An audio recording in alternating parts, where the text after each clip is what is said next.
You learn more about how to solve problems.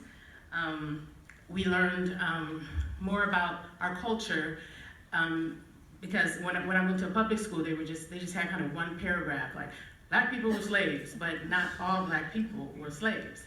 Also, there's more to our culture than slavery. So it was hard for me to kind of make that adjustment until I had a kind teacher that said, well, baby, you're being scored on what we teach you.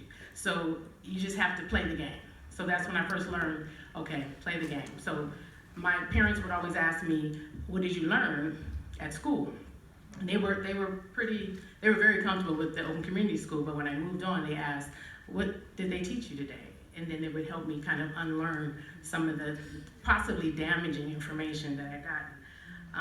So again, I want to say, knowledge is power, knowledge of self gives you confidence that it's just so enriching. I'm using it in my life now, in my professional life.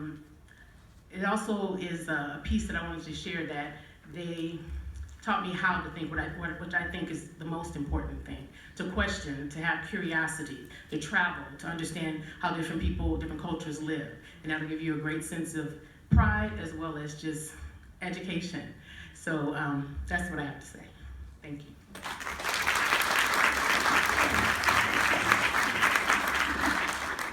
Yeah, my name is Rodney Gillead, and I was a teacher at the school for 2 years, I think from 74 to 76. And let me give you a little background. My father was a Tuskegee Airman, and he learned there to be a freedom fighter, and he taught all of his sons to be freedom fighters.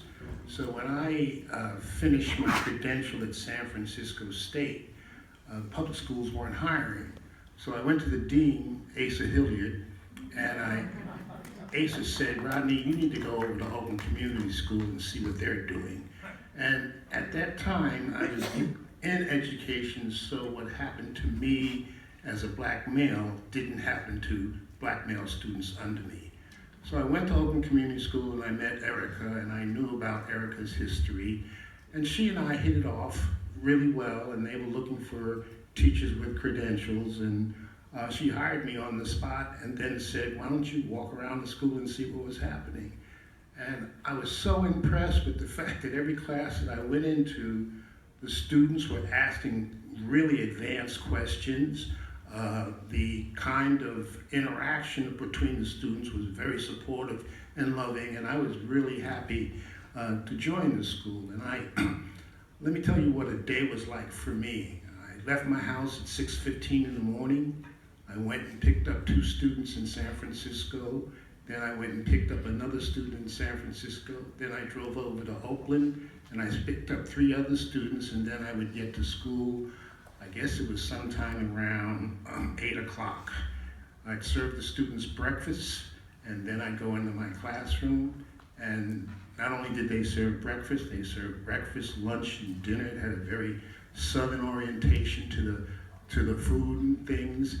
And the thing I remember most, and I was a early childhood teacher, I think 5 and 6-year-olds, and the main thing that I remember is when a student said anything, the question was, did you investigate? And if they didn't investigate, then it was like, we don't want to hear from you. And that was pervasive throughout the school. The other thing that impressed me once I got in the school is there were no what I call bad Black boys. You know, in my experience, there was always some Black boys sitting in the principal's office waiting for their parents to take them home. That didn't exist at Oakland Community School, and all the students felt welcomed and loved and cared for. And the other thing that you did see in the film was all the students learned martial arts, which gave them a sense of centeredness, a sense of discipline, and it permeated the whole school in the way in which students conducted their affairs. And let me also say that the justice, what do you call it, the Justice Board? Justice Board. Students that didn't comply with rules, the adults didn't discipline them. They were sent to other students, and the students were in some cases much harsher than an adult would be. But again, that was the responsibility that they were teaching the school. On another note, the older boys that were in the martial arts program, I would go with them on Saturdays to meets, and they would win the meets. And it was amazing to see all these young black boys, well-disciplined, respectful of one another, just slaying all these other young students. And that was a part of the school that to me, set a whole tone around what was possible. So in the 2 years that I was there, I learned a tremendous amount of things. I was really impressed with the faculty that was there. And again, most of them were not quote unquote professional educators, but they had some very, very sound practices that in my 30 years of career, I didn't see duplicated anywhere. And again, I will say, for young black students, they learned a tremendous amount about their history, about their place in history, and fast forward, if you look at what many of those students have done to date, they're just outstanding lawyers, doctors, all kinds of people, but very, very well accomplished. So I was very proud to be a part of that school.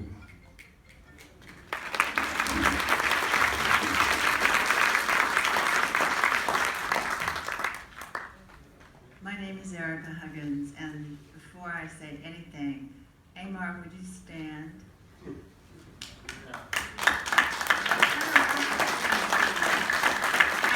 And Carol, would you stand? And Adrian, and any other people here, I can't see everyone, who taught or was staff person at the Oakland Community School.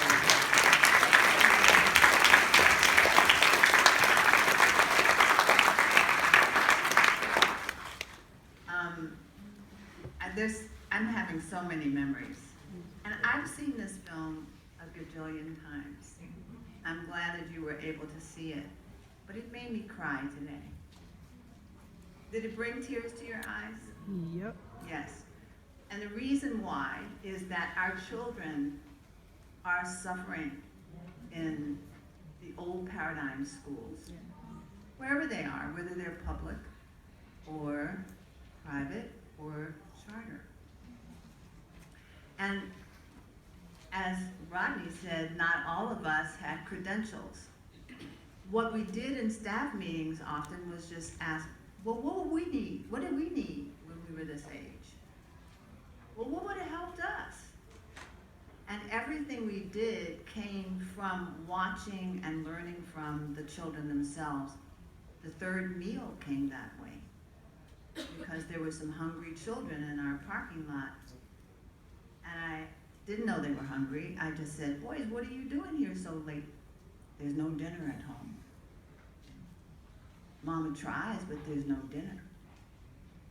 So I went in the kitchen and I said to Melvin Dixon, who I hope you get to meet if he's not in here, Comrade, can we have dinner for the children? And he said yes. And the next day we had dinner. That was how we functioned. No one told us to open Oakland Community School. We said the people need it, they asked for it, the parents asked for it, we will do it. We didn't have any grants at first. We became grant savvy. We even got, this will make you laugh, we got criminal justice money at one point.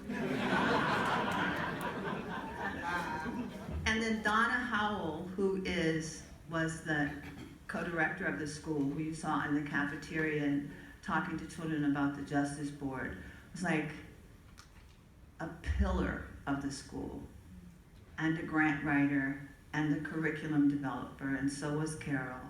But there were people that came from everywhere, like Asa supporting you to be there. Asa supported us in the development, Dr. Asa Hilliard supported us in developing the school's curriculum. He was so proud of that school. By the way, I didn't say when I said it was tuition-free community-based, child-centered, parent-friendly. Parents were never our enemies. Just think about that for a second. We had the honor of taking care of people's children every day, 5 days a week. And we mentioned the Oakland Community Learning Center, or LeVar Burton mentioned it. It was the facility in which the school sat, and I just want to explain that in the evenings on the weekends, there were teen programs, seniors programs, adult literacy education, martial arts classes, all kinds of things going on. It was a hub in East Oakland. I believe with everything in me that this school could be replicated. Yeah. That's how and why we created it. And we thought it would last. And that we would have middle school and high school so that Keisha and Ronnie and Gregory wouldn't have to be asked why they're being so impudent. That's what we wanted. And we were at the precipice of that. But maybe there's some great people out here who'll be willing to take that model and run with it. And it's been replicated in the East Bay, in San Francisco, and other places in the United States, and also outside the country. So it is still possible. I have a friend here from Europe. Would you please stand if you're still in the audience? I don't see you. Maybe he left. But people came from, he was from Denmark, and people came from all over the world to spend time at the school. It was really world renowned. So I just wanted to say those few things, and that I'm so touched to be up here with all these great people and to remember what it was like to really serve the children. Thank you.